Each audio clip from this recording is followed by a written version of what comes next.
பரிசுத்த ஆவியின் திரியேக ஆசீர்வாதம் நம் அனைவரையும் ஆசீர்வதித்து காப்பதாக. ஆமேன். கிறிஸ்து இயேசுவுக்குள் பிரியமான இறை மக்களே, இந்த காலை நேர சிந்தனைக்காக விண்ணகம் செல்லக்கூடிய மனிதர்கள் யார் என்ற தலைப்பில் நாம் சிந்திக்க அழைக்கப்படுகிறோம். இந்த நாளில் பொதுவாக நம்முடைய வாழ்க்கையில் அநேக நேரங்களில் நாம் நினைக்கிறோம், நான் இந்த இனத்தில் பிறந்ததால், இந்த திருச்சபையில் நான் ஆளுகை செய்வதால், இந்த மிகப்பெரிய பொறுப்பில் இருப்பதால் நான் விண்ணகம் செல்வேன், மோட்சம் செல்வேன் என்று நிச்சயமாக நாம் நம்பிக்கொண்டிருக்கிறோம். ஆனால் அவைகள் நம்மை மோட்சத்தில் சேர்க்காது. தேவையற்றதை கழிக்கவும் தேவையானதை சேர்க்கவும் கற்றுக்கொள்ள வேண்டும். கொடுக்கப்பட்ட பொறுப்புகளிலே இடங்களிலே உண்மையானவர்களாக நாம் நடக்க வேண்டும். இன்றைக்கு உலகத்தில் இருக்கிற எல்லா மனிதர்களும் உண்மையை திரித்து பேசவும் வதந்திகளை பரப்புவதும் இன்றைக்கு தவிர்க்கப்பட வேண்டும். ஒருவர் பெயரை கெடுப்பதாக அவதூறு பேசுவதாலும் எழுதுவதாலும் நாம் சாதிக்கக்கூடியது என்ன? வதந்திகளை பரப்புகிறவர்கள் நிச்சயமாகவே வாந்தி எடுத்து அவர்கள் மரித்து போவார்கள் என்பது உண்மை. பொதுவாக யாரிடம் நாம் பயம் வைக்கிறோமோ அவர்களுக்கு விசுவாசமாக நடக்கிறோம், அவர்களுக்கு துரோகமும் செய்கிறோம். இன்றைக்கு இருக்கிற தலைமையில் இருக்கிற அநேக மக்கள், நம் அருகில் இருக்கிறவர்கள் நமக்கு உதவியாக இருப்பார்கள், நம்முடைய உறவினர்கள், நம்முடைய இனத்தார் என்று நினைத்து கொண்டிருக்கிறோம். ஆனால் உங்களுக்காக அவர்கள் பயப்படுகிறார்கள், உங்கள் மீது மரியாதை வைக்கிறார்கள். ஆனால் உள்ளேயே இருந்து கொண்டு துரோகம் செய்கிறவர்களாக இருக்கிறார்கள். காரணம் அவர்களில் இருக்கிற சுயநலம். அதை மாற்றாவிட்டால் நாம் வாழ்வடைவது ரட்சிப்படைவது மிக மிக கடினம்.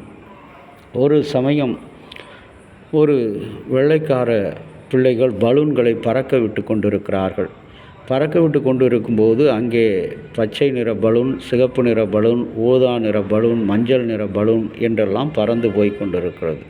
அப்பொழுது அந்த இடத்துல பார்த்த ஒரு கருப்பின குழந்தை வந்து, ஏன் கருப்பு நிறத்தில் பலூன் பறக்கவில்லையே என்று சொல்லி கேட்கிறார். அதற்கு அந்த வெள்ளை நிற குழந்தைகள் சொல்கிற காரியம் என்னவென்று சொன்னால், பலூன் கலரால் பறக்கவில்லை, அதற்குள்ளே அடங்கியிருக்கிற காற்றினால் தான் இந்த பலூன்கள் பறக்கிறது. இந்த பலூன் பறக்க வேண்டும் என்று சொன்னால் கலர்கள் தேவையில்லை, நிறங்கள் தேவையில்லை, அந்த உள்ளே அடைக்கப்பட்டிருக்கிற காற்று தான். அதுபோல தான் நம்முடைய வாழ்க்கையிலே நாம் ரட்சிப்படைய வேண்டும், பரலோகம் செல்ல வேண்டும் என்று சொன்னால் நம்முடைய நல்ல செயல்கள் தான் நம்மை பரலோகத்திலே சேர்க்கும் என்பதை நாம் மறந்து போய்விடக்கூடாது. இன்றைக்கு நம்முடைய அந்த செயல்களுக்கு விரோதமாக நாம் நடக்கும்போது எபிரேயர் 12ஆம் அதிகாரம் 5 முதல் 6 வசனங்களிலே கடவுள் திருத்த நம்மை முயற்சிக்கிறார். அவர் திருத்தும்போது அது கொஞ்சம் சற்று கடினமாகத்தான் இருக்கும். இன்றைக்கு செல்வாக்கோடு சொகுசோடு தினமும் பணத்தோடு புழங்கிக் கொண்டிருக்கிற ஒரு அதிகாரி திடீரென்று அந்த பணம் அவர் கையிலே இல்லை, பறிபோய் விட்டது, பதவியை எடுத்து விட்டார்கள் என்று சொல்லும் பொழுது கடினமாகத்தான், அந்த நிலையைத்தான் கடவுள் திருத்துவதற்காக கொடுக்கின்ற ஒரு தண்டனை என்று எடுத்துக்கொள்ள வேண்டும். எபிரேயர் 12ஆம் அதிகாரம் முதல் வசனத்தில் திருத்தும்போது, கடவுள் நம்மை மனம் திரும்பும்போது, மாற்றும்போது சில கடினங்களை சந்திக்க வேண்டும். அந்த சந்திக்கும்போது நாம் அதற்கு வருத்தப்படாமல் அந்த துக்கங்களை, துயரங்களை ஏற்றுக்கொள்ள வேண்டும். அப்படி ஏற்றுக்கொண்டு எபிரேயர் 12:11 சொல்லும் நேர்மையான பாதையிலே நாம் நடக்க வேண்டும். அன்பான இறை மக்களே, இந்த காலை நேரத்தில் நாம் ஆண்டவருக்கு உகந்த பிள்ளைகளாக, அவருடைய இரட்சிப்பை பெற்றவர்களாக, விண்ணகம் செல்லக்கூடியவர்களாக இருக்க வேண்டும் சொன்னால் நம்முடைய செயல்கள் நல்லவைகளாக இருக்க வேண்டும்.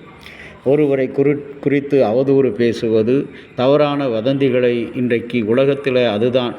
ஒரு கட்சியை குறித்து ஒரு கட்சி அரசியலில் இன்றைக்கு பார்க்கும்போது தமிழக அரசு நிலைப்பாடு, ஒரு கட்சியை குறித்து ஒரு கட்சி தவறாக பேசுகிறது. ஆனால் இருவரும் ஒரு காலத்தில் ஒன்றாகத்தான் இருந்தார்கள், நன்றாகத்தான் இருந்தார்கள். ஆனால் இன்றைக்கு அரசியல் என்ற அந்த சுயநலம்